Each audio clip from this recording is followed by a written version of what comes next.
Here we have a pine tree.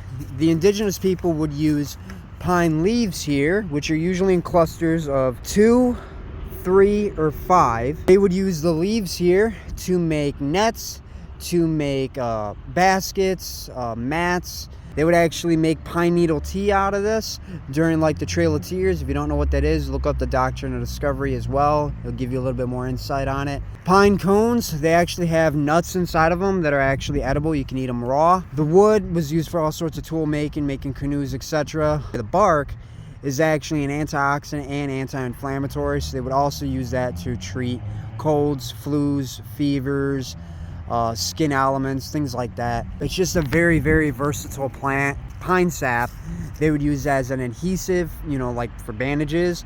Pine sap was also used for glue. There's something called pine pitch glue. So the ingredients for pine pitch glue are a 2-part pine sap, 1 part charcoal, and then 1 part poo. So it's like either moose poo, deer poo, caribou poo, rabbit poo, something that's very fibrous. If you don't have any doo-doo around, you can use, a very fibrous plant. And you can mix that with something like beeswax, for example, and make glue that way.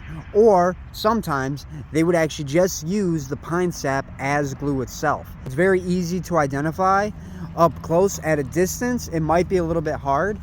They have just pine trees all over here at this bank. And there's no spruce trees, there's no fir trees, but at a distance, it might look like that. And here we have a spruce tree, which is similar to a pine tree, except you can tell the leaves don't look anything like a pine tree. A lot of what applies to a pine tree can also apply to a spruce tree. Spruce tree looks very, very similar to a fir tree, except fir, it's more flat, while the spruce has like 3 ends on each, so you can kind of roll it around your fingers. That's an easy way to identify these 3 different types of plants. And the way to know is when you get up close and then you can see the leaves like this, you know that that is a pine tree. Pine sap is very, very flammable, okay? So the indigenous people would also use pine sap to make torches, to keep their fires going as well. So, I can go on with this plant.